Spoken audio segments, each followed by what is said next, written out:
చాలని మనం చేస్తున్నాం. It's false case. అర్థమైపోతుంది కదా. బెయిల్ వచ్చేస్తే ఏముండదు, ఇంకా ఏం ఉండదని భయం వాళ్ళకి. అంటే దీనిలో ఏదో అంతిమ లబ్ధిదారుడు గాడిది గుడ్డు వంకాయ పులుసు అని చాలా కథలు చెప్పారు. ఛార్జ్ షీట్ ఏమో అంతా తప్పులు తడగ్గా పెట్టారు. తప్పులు తడగ్గా పెడతారు. వాస్తవాన్ని ప్రజెంట్ చేయడానికి చాలా ఈజీ. అవాస్తవాన్ని వండి వార్చాలంటే చాలా కష్టం. దానికోసం సిట్ అంతా కూడా ఇవాళ ప్రయత్నం చేస్తుంది.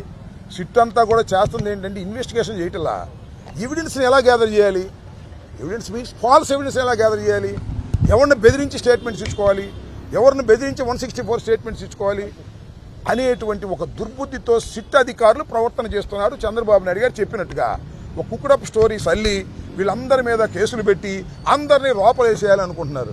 ఏం వేస్తారా మీరు? వెళ్ళేటప్పుడు ముద్దాయిలుగా వెళ్ళారు, వచ్చేటప్పుడు హీరోలుగా వచ్చారు. రేపు కూడా అంతే.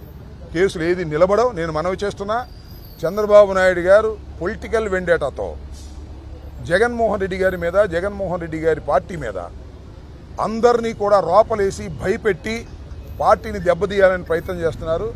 అదే మాకు ఆయుధం. ఉన్నంత వరకు పార్టీ పెరుగుతూ ఉన్నది. ఈ కక్ష సాధింపు ధోరణులు ప్రజలు అర్థం చేసుకుంటున్నారు.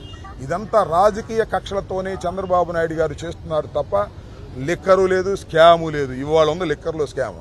ప్రభుత్వం లిక్కర్ అమ్మితే దానిలో స్కామ్ ఎందుకు ఉంటుంది? ప్రైవేట్ వ్యక్తులకు ఉంటే ఇస్తే దానిలో స్కామ్ ఉంటుంది.